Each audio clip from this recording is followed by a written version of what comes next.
Bismillahirrahmanirrahim. Assalamualaikum warahmatullahi wabarakatuh. Pada pertemuan kali ini kita akan membahas tentang dasar-dasar korespondensi bisnis.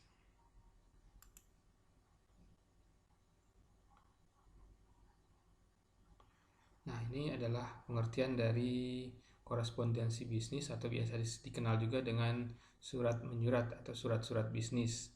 Nah, ini ada pengertiannya kalau berasal dari bahasa Inggris yaitu correspondence, atau berasal dari bahasa Belanda atau correspondentis. Nah, juga berasal dari kalau dari bahasa Arab artinya surah. Nah, dari sini kita dapat kesimpulan bahwa surat menyurat atau korespondensi bisnis adalah suatu sarana komunikasi untuk menyampaikan pernyataan, informasi atau pikiran secara tertulis oleh suatu pihak kepada pihak lain yang menggunakan media tertentu dengan tujuan memperoleh umpan balik sesuai dengan maksud yang terkandung dalam pikiran tersebut.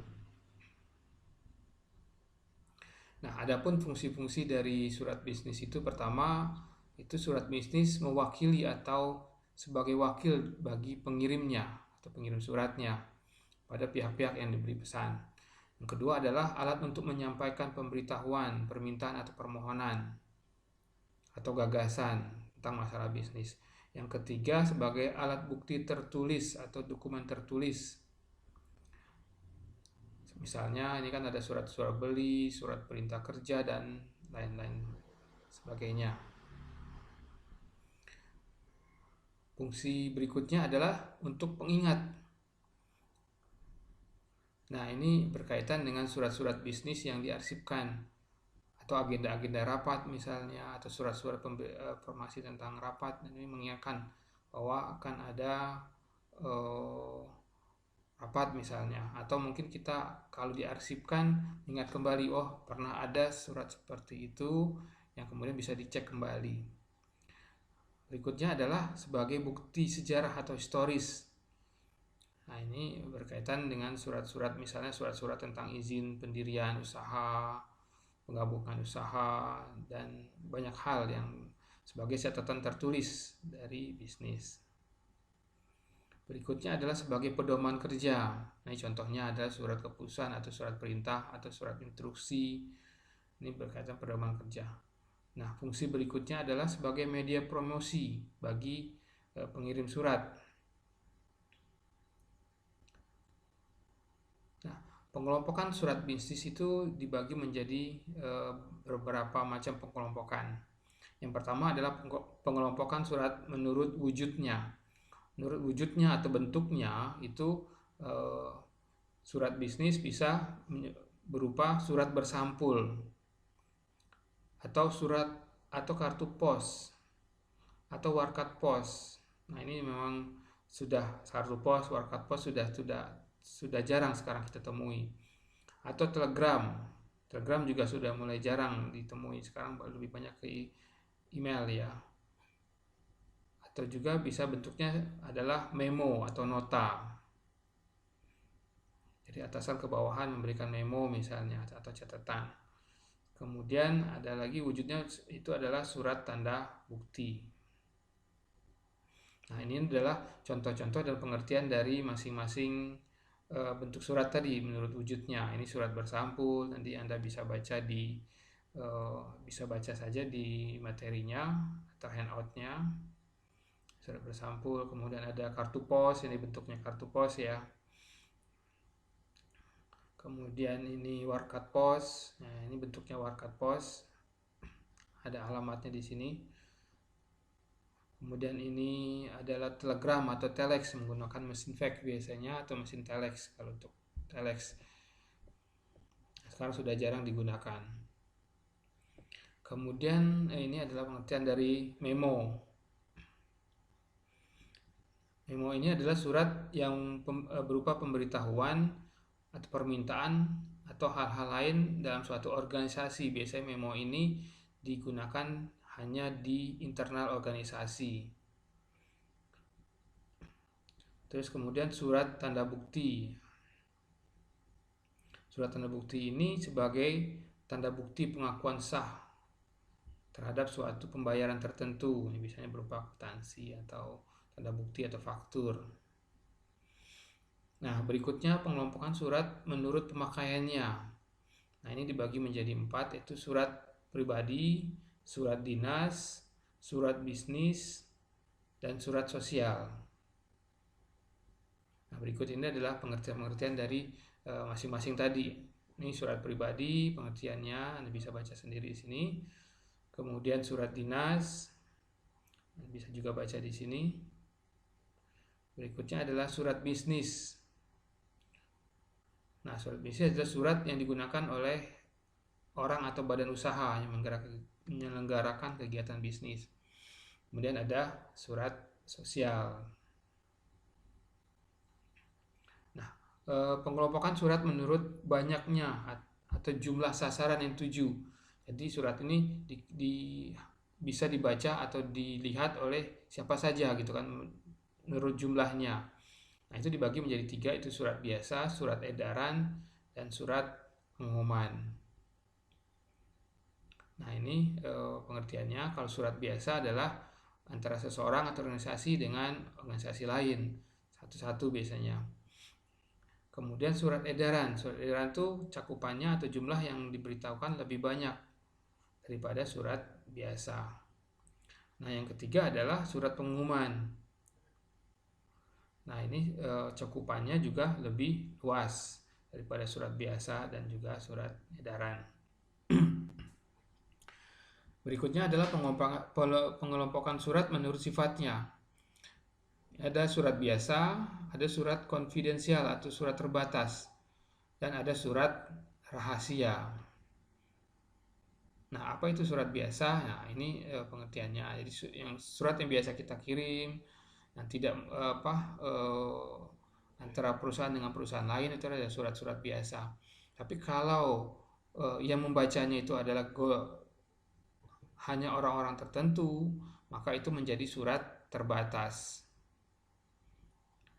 Nah, dari surat biasa dan terbatas ini, bila yang penerimanya adalah orang yang khusus, lebih khusus lagi gitu. Jadi tidak boleh semua orang tahu, maka masuk ke dalam surat rahasia. Berikutnya ada pengelompokan surat menurut urgensinya. Nah, itu ada surat biasa, ada surat segera, dan surat kilat. Nah, ini surat biasa. Itu surat yang biasa saja perlakuannya. Terus surat segera juga itu surat yang memerlukan penanganan secepat mungkin atau segera. Kemudian ada surat kilat. Ada surat yang memerlukan penanganan yang sangat segera. Lebih cepat dari surat yang segera. Berikutnya adalah pengelompokan surat menurut isi dan maksudnya. Nah, ini pengelompokan surat menurut isi dan maksudnya ini lebih spesifik terhadap isinya atau tujuan dari pengiriman suratnya. Misalnya surat pesanan produk, surat keterangan, surat permintaan informasi, surat penawaran, dan macam-macam. Ini contoh-contohnya, Anda bisa baca. Kemudian ini adalah bagian-bagian surat.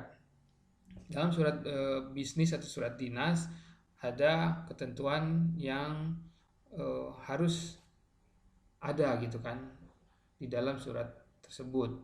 Yang pertama itu ada kepala surat atau kop surat. Kemudian ada tanggal surat. Ada nomor lampiran atau hal atau perihal. Kemudian ada nama dan alamat surat, kepada siapa ditujukannya. Kemudian ada salam pembuka. Ada isi suratnya yang kita ingin intinya dari surat tersebut. Ada salam penutup. Terus ada tanda tangan dari si pengirim surat, nama jelas dan jabatannya. Kemudian bila diperlukan ada tembusan, kepada siapa surat ini bisa dilihat atau ingin ditembuskan atau ingin dilihat oleh orang tertentu. Kemudian yang tidak kalah pentingnya adalah adanya inisial. Inisial ini adalah inisial dari siapa si pembuat surat tersebut.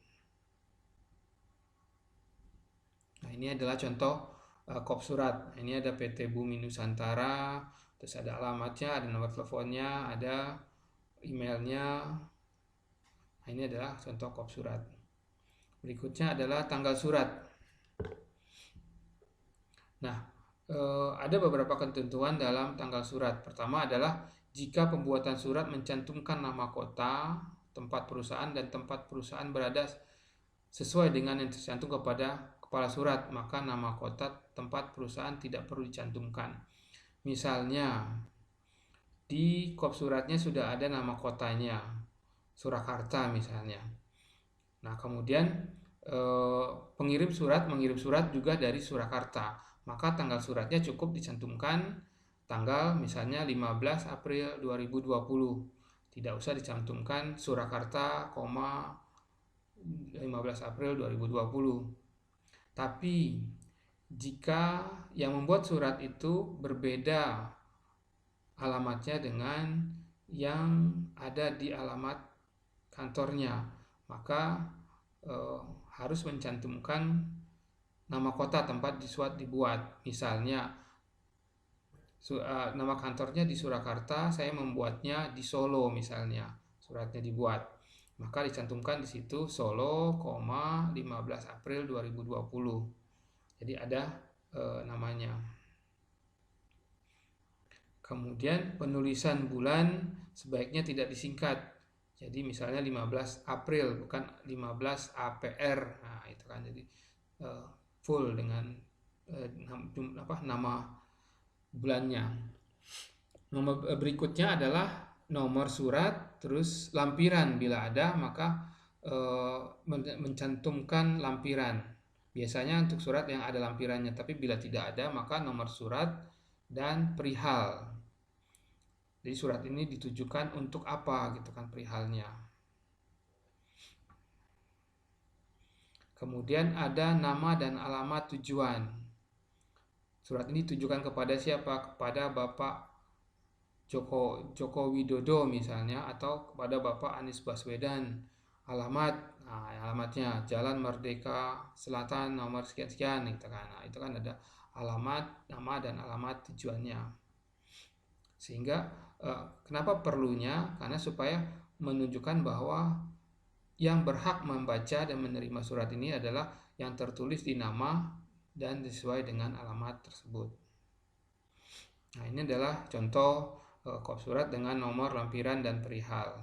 Ini ada Februari 2011. Ini berarti pembuatan suratnya sama dengan alamatnya sama dengan di kop suratnya.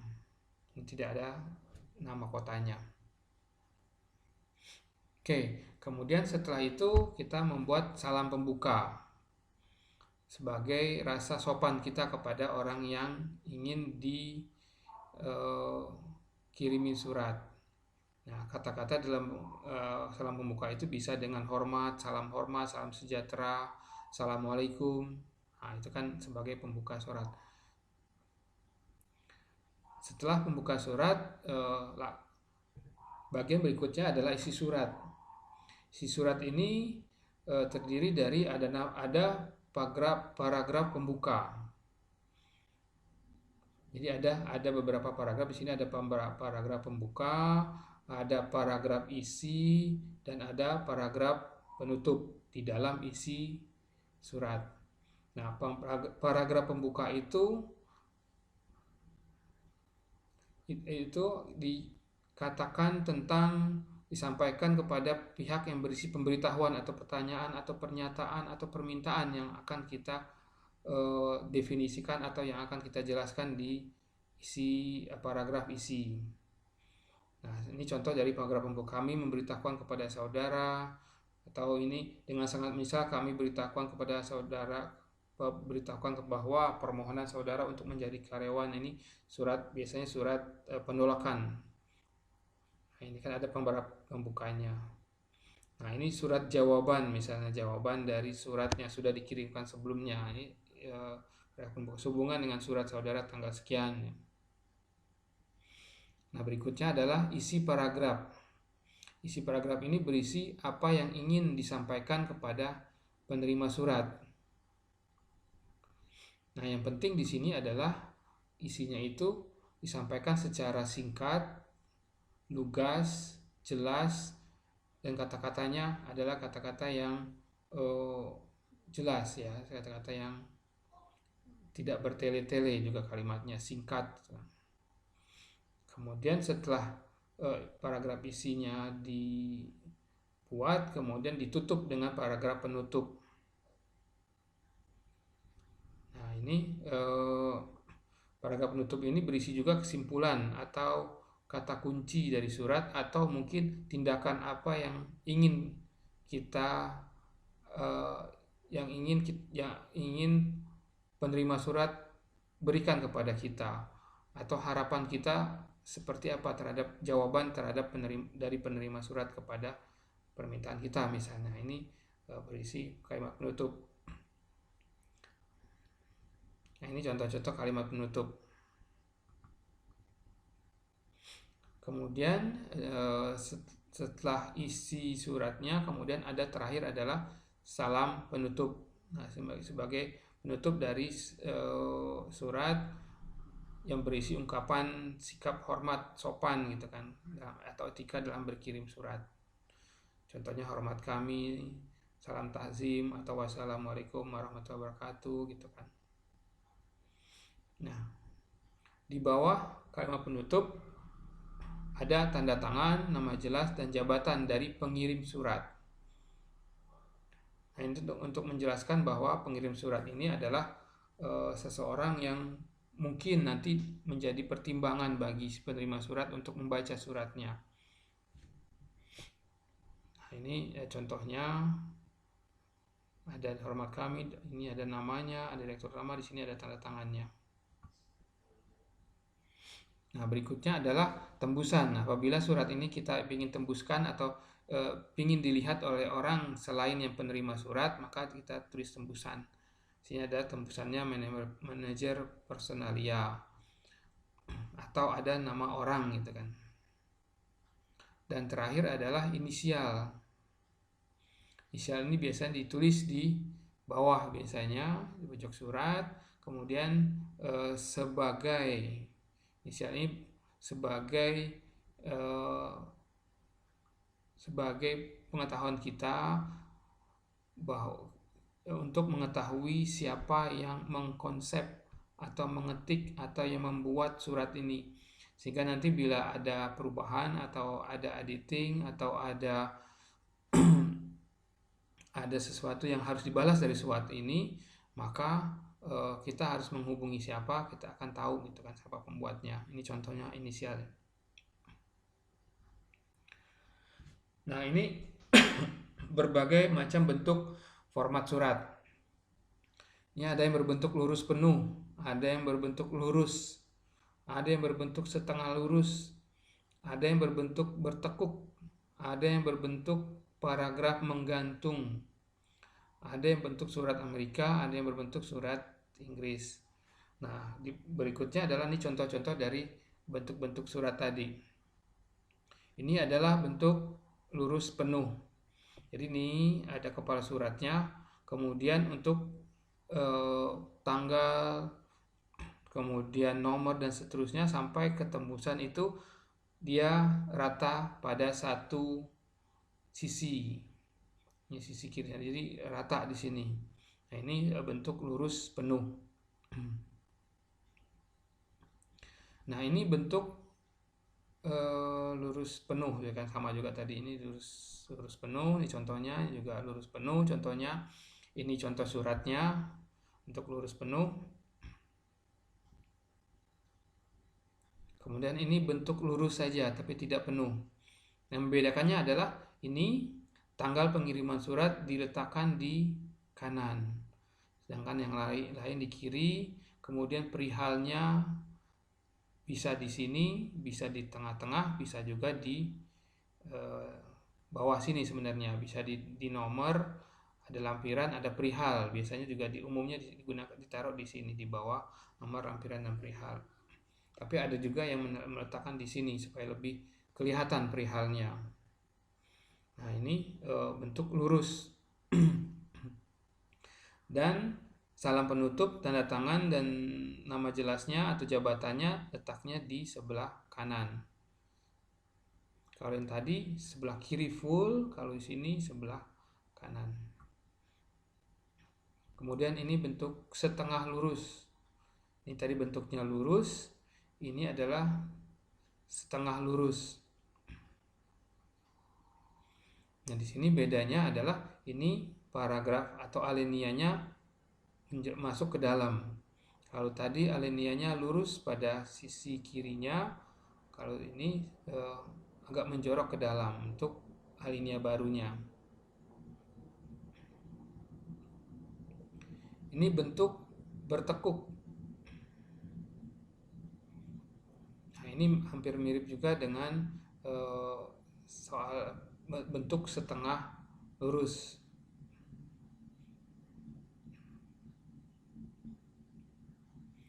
Berikutnya adalah paragraf menggantung. Paragraf menggantung ini cirinya adalah awal paragraf dimulai dari sisi kiri. Kemudian baris berikutnya dari paragraf tersebut dimulai dari sisi yang lebih ke dalam. Ini sisi ke dalam. Paragraf menggantung. Berikutnya ini adalah surat Amerika. Ini sama dengan surat lurus sebenarnya kelihatannya. Cuman cirinya di sini dia halaman itu letaknya di sebelah kanan. Kalau biasa kan di sebelah kiri, ini sebelah kanan. Terus nomor lampirannya di sebelah kiri. Jadi tanggal langsung kepada alamat 7, kemudian nomor lampiran dan perihalnya di sebelah sini. Kemudian ini bentuk surat Inggris. Nah, surat Inggris ini seperti ini, hampir seperti lurus tadi. Hanya nomornya letaknya di bawah nomor suratnya. Jadi lampiran, kemudian perihal alamat 7 di atas, kemudian nomor suratnya di bawah sini. Oke, kemudian ini berbagai macam bentuk contoh dari surat-surat bisnis. Satu itu surat pemesanan, adalah surat yang dibuat oleh seseorang atau kelompok orang untuk melakukan pemesanan barang atau jasa kepada pihak lain. Nah, ini contoh surat pemesanan, yaitu pemesanan produk souvenir. Nah, ini dia menggunakan bentuk lurus. Jadi alamatnya di sini atau bertekuk gitu kan. Ini bentuknya bisa macam-macam. Ini bertekuk. Kemudian berikutnya adalah surat konfirmasi. Surat konfirmasi adalah surat yang berisi tentang penjelasan tertentu yang lebih berfungsi sebagai pemberitahuan, penegasan atau meyakinkan atas sesuatu. Misalnya surat konfirmasi berkaitan dengan pemesanan barang, pengiriman barang, penawaran harga khusus atau mengubah suatu prosedur atau kebijakan. Ini contoh surat konfirmasi. Berikutnya adalah surat pengaduan yang berisi pengaduan kepada pelanggan kepada pihak lain atau pihak perusahaan atau pihak tertentu dengan cara yang baik karena pelanggan merasa dirugikan atau dikecewakan. Kemudian minta agar segera diberikan solusi terhadap pengaduan tersebut atau klaim tersebut. Ini contoh surat pengaduan. Berikutnya adalah surat permintaan informasi. Ini juga adalah tentang surat yang dikirimkan untuk meminta berbagai informasi kepada pihak lain. Ini contoh surat permintaan informasi. Berikutnya adalah surat penagihan.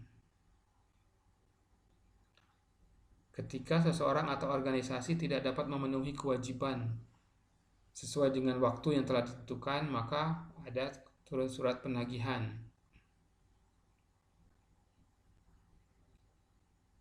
Ini adalah contoh surat penagihan.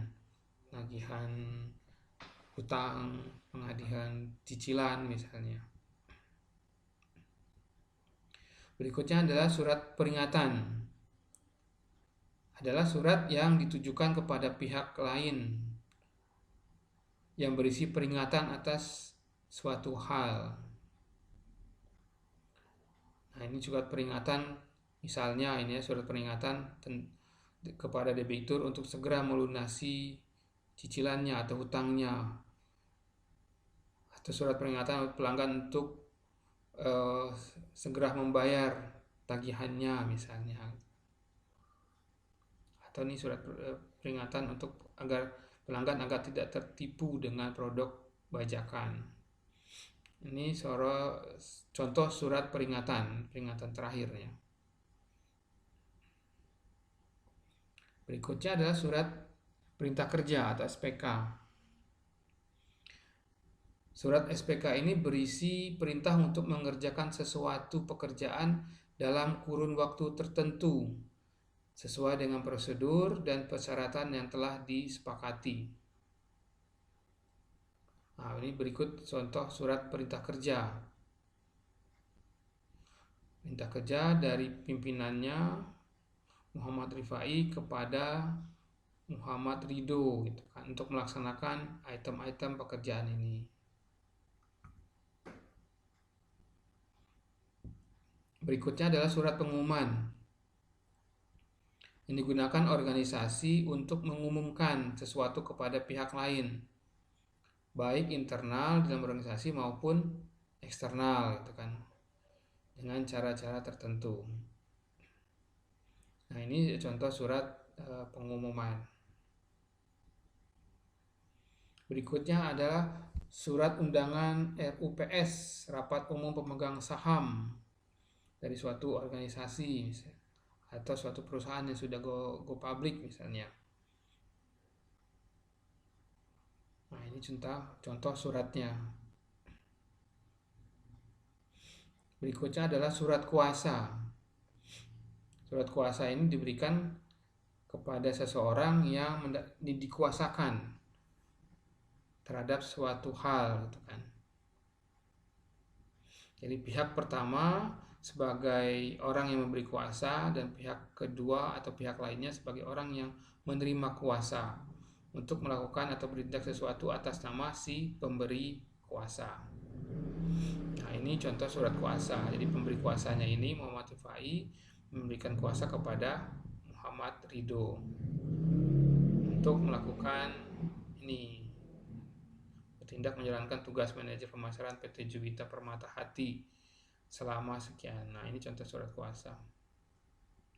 Berikutnya adalah surat perjanjian. Ada surat yang berisi perjanjian antara satu pihak dengan pihak lainnya tentang suatu hal. Nah, dalam surat perjanjian ini kedua belah pihak yang terkait sudah menyepakati apa yang ada di dalam perjanjian tersebut dan terikat satu sama lainnya. Dan apabila ada yang ingkar, maka dapat melakukan langkah-langkah lebih lanjut misalnya kepada hukum misalnya, terkait dengan hukum. Nah, ini contoh surat perjanjian. Nah, ini berikutnya adalah bahasa surat. Ketika kita akan menulis surat, maka bahasa yang harus disampaikan dalam surat itu harus merupakan bahasa yang komunikatif dan mudah dipahami oleh penerima surat. Sebaiknya menggunakan bahasa yang baik dan benar sesuai dengan kaidah-kaidah bahasa yang berlaku, baik dalam pemilihan kata, pemakaian ejaan, penyusunan paragraf, dan penyusunan kalimat. Baik itu untuk surat resmi maupun surat bisnis. Nah, di dalam mengirimkan surat tentu kita akan melipat surat itu dalam berbagai macam lipatan. Nah, kemudian baru dimasukkan ke dalam amplop. Nah, macam-macam lipatan ini ada berbagai macam cara melipat surat. Nah, ini contohnya macam-macamnya. Ada lipatan baku, ada lipatan setengah baku, lipatan akordeon, lipatan setengah akordeon, lipatan tunggal, lipatan ganda, lipatan model Prancis, lipatan model baron. Nah, ini adalah contoh-contohnya. Ini lipatan standar, semi standar, lipatan Prancis, akordeon, paralel. Ini contoh-contohnya. Ini lipatan, ini juga contoh-contohnya. Jadi cara melipat surat. Kemudian setelah dilipat tentu dimasukkan ke dalam amplop. Nah, amplop itu ada macam-macam. Yang ada menurut wujudnya itu amplop dapat dibedakan menjadi amplop biasa dan amplop berjendela. Ini amplop biasa, amplop putih yang bisa kita kenal. Kemudian ada amplop berjendela yang ada lubangnya yang transparan. Biasanya menulis alamat yang dituju di sini. Berdasarkan ukurannya ada amplop resmi, amplop kartu, amplop bisnis, amplop pendek, dan amplop panjang. Atau ada juga amplop besar. Ini amplop besar. Ada juga berdasarkan penggunaannya. Ada amplop katalog, ada amplop mata berkait, ada amplop kancing bertali. Dengan ini kancing bertali ini.